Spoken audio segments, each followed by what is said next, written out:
¿De dónde va este mundo? ¿Qué mundo le vamos a dejar a nuestros hijos, pues? La locura de un imperio decadente, pero loco al fin. Y de gobiernos que se le subordinan. Ahora apuntan contra Siria. Le pouvoir à Damas aurait tort de croire qu'il est protégé de son propre peuple. Le président syrien a commis l'irréparable. Et la France, avec ses partenaires, fera tout ce qui est légalement possible pour que triomphent les aspirations du peuple syrien à la liberté et avec la démocratie. Ce qui s'est passé en Libye, c'est à la fois une guerre civile et c'est en même temps une intervention militaire extérieure. Il ne faut pas que la politique libyenne tourne autour de cette question. Qui est arrivé dans les fourgons de l'étranger et qui est véritablement légitime de par le combat qui a été mené? Si c'est cela le débat politique libyen, alors la Libye se retournera contre nous. The feeling is that if I help this intervention, as you said, I have the feeling that the words I used with my President Sarkozy, I think that they would have the same effect if it had been Libya or Syria. I think it would have been the same. So it is not a strange plot condemning Libya and favorizing Syria. It is just a question of ability, pragmatism, chronology. Néstor me decía una vez, oye Hugo, es sorprendente que yo le haya planteado a Bush, cuando él fue allá a tratar de imponernos el ALCA, en una reunión previa, Néstor contaba que él le comentaba a su vez al entonces presidente de Estados Unidos sobre la crisis económica, sobre, bueno, propuestas para ver cómo se enfrentaba la crisis. Y aquel caballero le dijo con el mayor desparpajo, no, yo por eso no me preocupo. Estados Unidos siempre soluciona sus crisis con guerra. Les soldats américains sont sur le retour, mais avant de partir d'ici 2014, beaucoup d'entre eux vont mourir. Le mois d'août a été l'un des plus meurtriers, 66 tués au total. Le comentaba a Lavrov que aquí trataron de aplicarnos ese formato. Aquí trataron en el 2001, 2002, 2003. ¿Alguien recuerda a los paramilitares que capturamos aquí mismo en el Hatillo? Entrenando con uniformes del ejército venezolano para venir a asaltar este palacio. Et puis qui dit reconstruction dit investissement, contrat économique. Et sur ce terrain-là aussi, la France entend garder sa part du gâteau en sachant que la Libye est un pays riche. Un accord secret aurait même été conclu entre le CNT et la France, comme le stipule cette lettre rédigée le 3 avril dernier par les leaders des insurgés libyens, que le quotidien Libération publie aujourd'hui et dont Alain Juppé semble tout ignorer.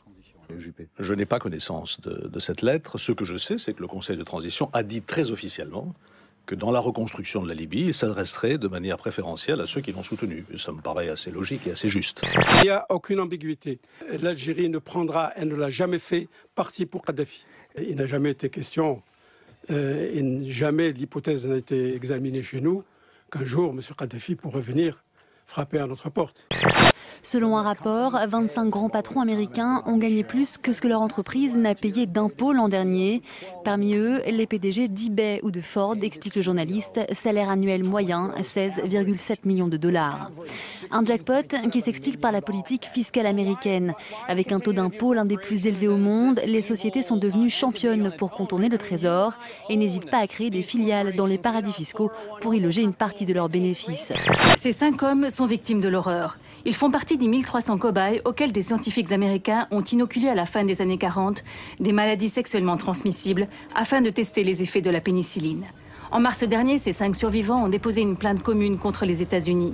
D'un côté, on a les entreprises, les grandes, qui nous disent en gros tout va bien. On se rend compte que les profits des 40 entreprises de l'indice parisien ont pris 10% au premier semestre. C'est bien, l'investissement de ces entreprises a augmenté de quelques 26% aussi sur la période. Je sais que vous prévoyez, vous, une récession, hein, c'est votre scénario chez Platinium. Qu'est-ce que vous pensez du secteur bancaire? On a ce matin le superviseur, l'IASB, qui nous dit voilà, les banques maquillent leur réelle exposition à la Grèce, en tout cas ne comptabilisent pas les frais de dépréciation. C'est dingue ce que vous me racontez. Non mais franchement, ça fait combien de temps qu'on vous le dit? La dynamique de la dette grecque est désormais hors de contrôle. Le déficit est devenu insoutenable et menace tout simplement d'annuler les bénéfices du nouveau plan de relance qui a été décidé. La Commission, qui est sous la coupe de l'Europe, sous la coupe du FMI, parle d'une économie qui se rétracte à un rythme véritablement alarmant, avec une récession qui pourrait s'établir cette année à moins 4,5%. La dette grecque est hors de contrôle, mesdames et messieurs. Tout d'un coup, Madame Lagarde, quand elle était ministre des Finances, ça ne posait aucun problème, que je sache, les banques. Elle nous disait elle voulait même les taxer, nous disait Nicolas Dos. Et là, aujourd'hui, maintenant qu'elle est au FMI, ça pose des problèmes. C'est amusant comme... Ouais. Ça veut dire que les banques ne sont pas transparentes et les politiques mentent également? Évidemment. Bon, c'est une découverte pour vous.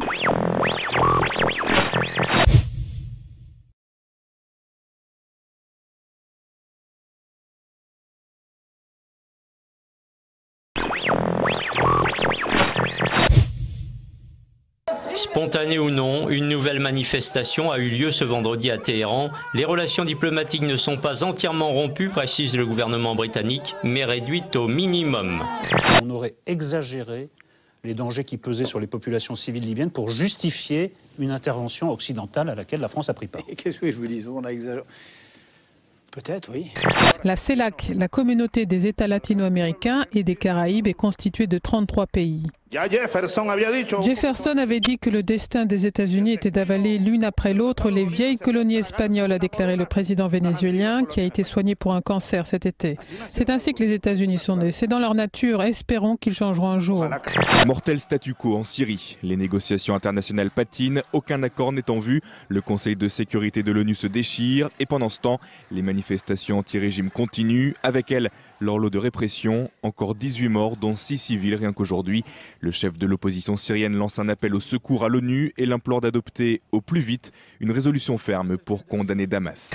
Il y a des gens qui meurent tous les jours de ces bandes armées, qui veulent à tout prix foutre le chaos en Syrie. Je suis désolé, cela ne représente pas du tout la majorité de la population, et la majorité de la population est contre ce chaos. Le bombardement de Tripoli qui n'a jamais existé. Et vous commencez par ça. Remarquez, ça fait chic. Vous voulez faire du révisionnisme, amusez-vous à ça, faites attention. Attention, parce que là, vous êtes sur un terrain glissant. C'est vous qui êtes sur un terrain glissant. Mais Roddy Broman vous dit qu'il n'y avait même pas de donc temps. l'ambassadeur ment, l'ambassadeur de France ment. Des mesures devraient rapidement être prises par l'ONU pour sanctionner Damas, à quoi devrait s'ajouter également la création d'un mandat de rapporteur spécial des droits de l'homme en Syrie, trop pour la Russie qui, après avoir voté contre cette résolution, préfère dénoncer un conseil qui outrepasse son mandat.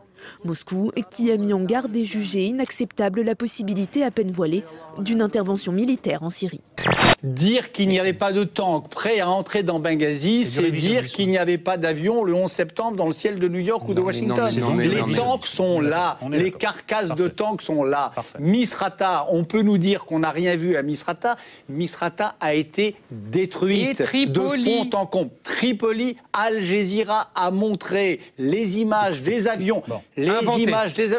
Mais inventées, mais les images... Mais il les a pas vus, il était à Tripoli. L'Égypte est-elle en train de basculer dans un islam dur? Les résultats partiels du premier tour des législatives confirment la percée des islamistes et surtout des salafistes.